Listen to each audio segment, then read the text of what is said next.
Perkenalkan, kami dari kelas 91 akan membuat video tentang kerajaan Islam di Indonesia. Dengan saya Talita Alexa Nindita, saya Raisa Alia Putri, saya Vina Laila Tuliza, saya Sekaira Prekatulini, saya Fadila Dinia Putri. Kerajaan Islam di Indonesia. Kerajaan yang pertama ada Samudra Pasai. Kerajaan Samudra Pasai merupakan kerajaan Islam pertama di Indonesia yang berdiri sekitar abad ke-13 di pesisir Aceh, tepatnya di daerah Lok Sumawe. Pada masa awalnya dipimpin oleh dinasti Murah Khoir atau Maharaja Mahmud Shah dan penerus-penerusnya. Lalu dilanjutkan oleh dinasti Murah Situ yang dimulai oleh Sultan Malik As-Soleh. Pada masa pemerintahan Sultan Malik Az-Zahir dan Malik Al-Tohih, kerajaan ini mencapai puncak kejayaannya. Lokasinya yang strategis di Selat Malaka menjadikan Pasai sebagai pusat perdagangan internasional sekaligus tempat penyebaran agama Islam. Yang kedua, Kerajaan Malaka. Kerajaan Malaka berdiri di Semenanjung Malaya dan menjadi pusat perdagangan serta penyebaran agama Islam terbesar di Asia Tenggara. Pendiri Malaka adalah para Meswara yang merupakan putra Raja Sriwijaya.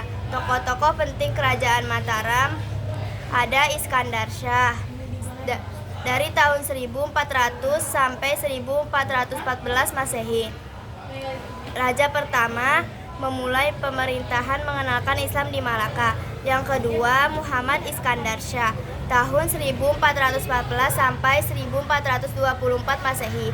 Yang ketiga, Sultan Muzaffar Shah, 1424 sampai 1458 Masehi. Yang keempat, Sultan Mansur Shah, 1458 sampai 1477 Masehi. Yang kelima, Sultan Alauddin Shah, 1477 sampai 1488 Masehi. Yang keenam, Sultan Mahmud Shah, 1488 sampai 1511 Masehi. Ketiga, Kerajaan Aceh Darussalam.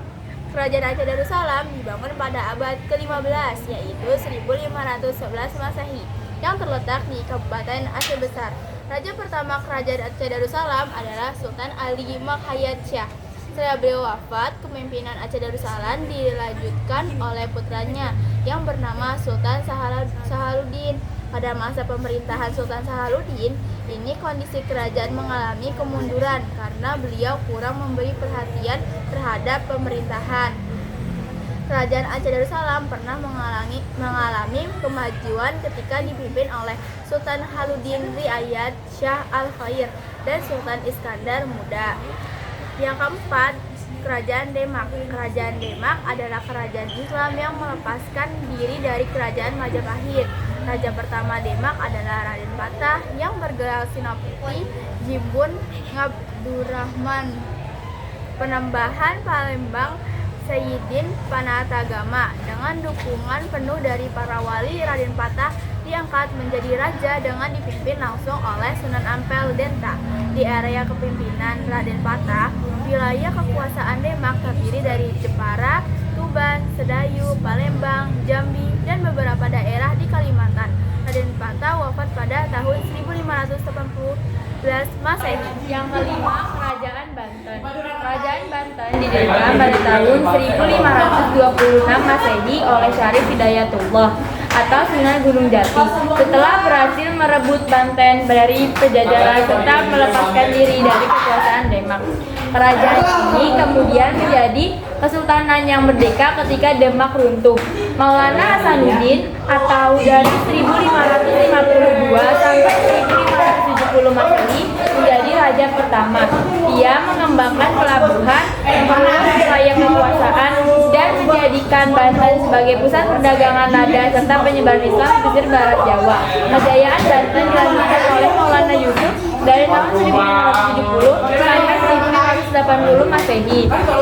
Beliau berhasil menaklukkan pusat kerajaan Pajajaran di Pakuan tahun 1579 Masehi. Setelah wafat, tahta diberikan pada anaknya Maulana Muhammad yang masih kecil, sehingga pemerintahan dijalankan sementara oleh Dewan Wali. Pada masa Bumi Fakir tahun 1596 sampai 1638 Masehi, kekuasaan Banten mulai stabil dan jalur perdagangan rempah-rempah mulai dikuasai.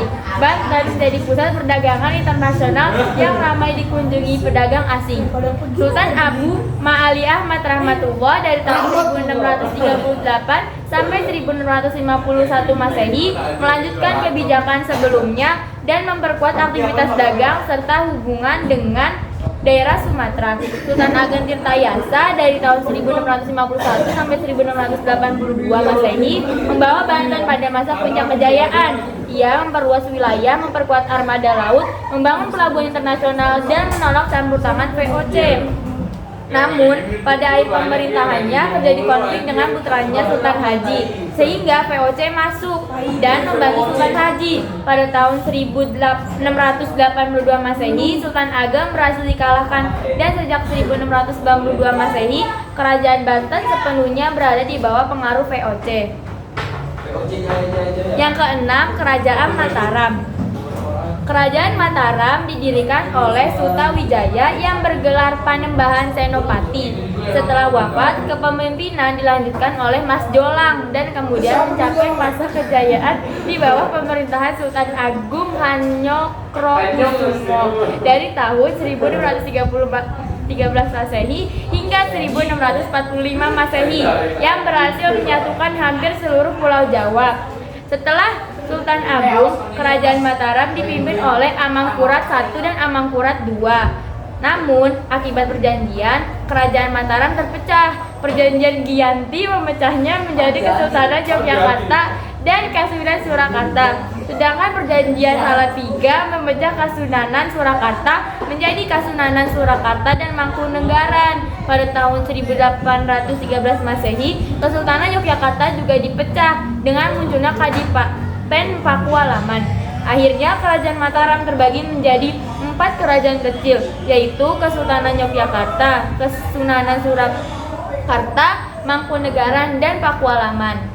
Yang ketujuh ada Kerajaan Goa dan Talo. Kerajaan Goa dan Talo atau dikenal sebagai Kerajaan Makassar adalah kerajaan maritim Indonesia di Sulawesi Selatan. Kerajaan ini menjadi Islam setelah kedatangan Dato' Ri Badong dari Sumatera. Raja pertama yang memeluk Islam adalah Karaeng Matowaya Tumenangri Agamana, yang kemudian bergelar Sultan Alauddin. Puncak kejayaan kerajaan ini terjadi di bawah kepemimpinan Sultan Hasanuddin. Ia dikenal dengan keberaniannya melawan VOC dan mendapat julukan Ayam Jantan dari Timur. Untuk menghalau pemberontakan Kerajaan Makassar, Belanda bekerja sama dengan Raja Boneh. Akhirnya usaha mereka mampu mendesak Makassar untuk menyetujui perjanjian Bongaya. Yang kedelapan adalah Kerajaan Ternate dan Tidore. Kerajaan Ternate dan Tidore terletak di Maluku Utara, sebuah wilayah yang dijuluki Spice Island karena kekayaan rempah-rempahnya. Dua kerajaan ini membentuk persekutuan untuk bersaing dalam perdagangan. Uli Lima yang dipimpin Ternate dan Uli Siwa yang dipimpin Tidore. Pada tahun 1512, bangsa Portugis datang dan berhasil membangun benteng. Namun, kehadiran mereka ditentang oleh Sultan Hairun yang akhirnya dibunuh oleh Portugis. Perlawanan dilanjutkan oleh putranya Sultan Babullah yang berhasil mengusir Portugis pada tahun 1575 dan mendapatkan julukan Tuan dari 72 Pulau. Sekian dari kelompok